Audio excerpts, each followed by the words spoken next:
The rights of illegal workers and workers engaged in illegal activities in South Africa in light of xenophobic violence which continues to be a problem in various regions in South Africa. The case of Discovery Health Limited and Commission for Conciliation, Mediation and Arbitration, and German Lanzetta has important implications for employers and for persons who do not have a right to work in the Republic of South Africa, but do or have in fact performed services in the RSA for an employer. The Immigration Act 13 of 2002 provides that no person shall employ an illegal foreigner, a foreigner whose status does not authorize him or her to be employed by such person, or a foreigner on terms, conditions, or in a capacity different from those contemplated in such foreigner status. The legal effect of the above is that no employer in the RSA may employ any person to work for such employer,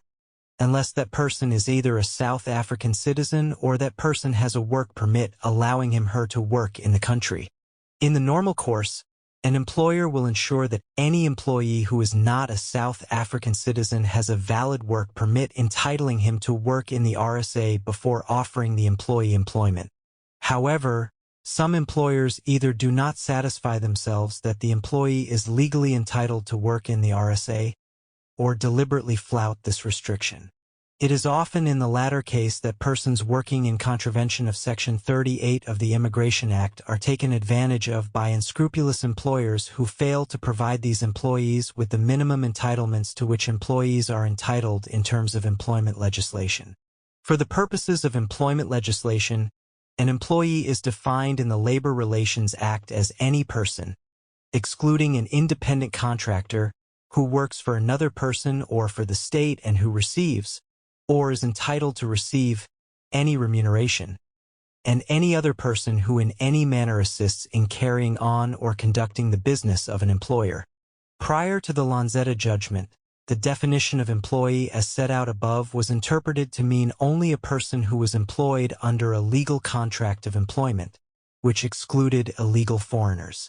What the Lanzetta judgment says is that even if a person is working in the RSA in contravention of the Immigration Act and is an illegal foreigner, he or she will nevertheless be considered to be an employee in terms of the definition of an employee and will be able to seek the protection of employment legislation.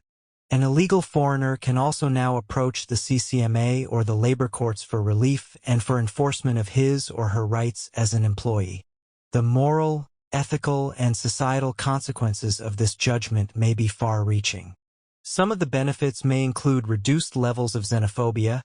arising from a perceived lesser threat to South African citizens of illegal immigrants taking jobs away from South Africans, since illegal immigrants may now invoke a right to the basic minimum conditions of employment to which all employees are entitled, thus making them less attractive to employers as an exploitable labor force. Similarly, the court in Kiley v. Commission for Conciliation, Mediation and Arbitration and others considered the question of whether Section 23 of the Constitution containing the right to fair labor practices affords protection to a sex worker. The court referred to the case of Niha v. UCT, where the Constitutional Court emphasized that the focus of Section 23 of the Constitution was on the relationship between the worker and the employer on terms that are fair to both. The court held that even if a person is not employed under a contract of employment,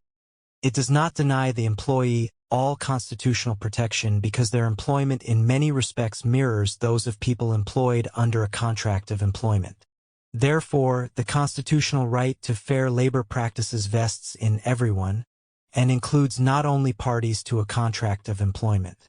Therefore, in light of the express purpose of the LRA to advance economic development, social justice, labor, peace, and the democratization of the workplace, courts have to be more vigilant to safeguard those employees who are vulnerable to exploitation in that they are inherently economically and socially weaker than their employers, such as sex workers and workers without a work permit. When determining the appropriate remedy, each case will have to be decided based on its facts. A weighing of principles should take place. The rule which prohibits enforcement of illegal contracts should be weighed up against public policy sourced in the values of the Constitution, which promotes a society based on freedom, equality, and dignity.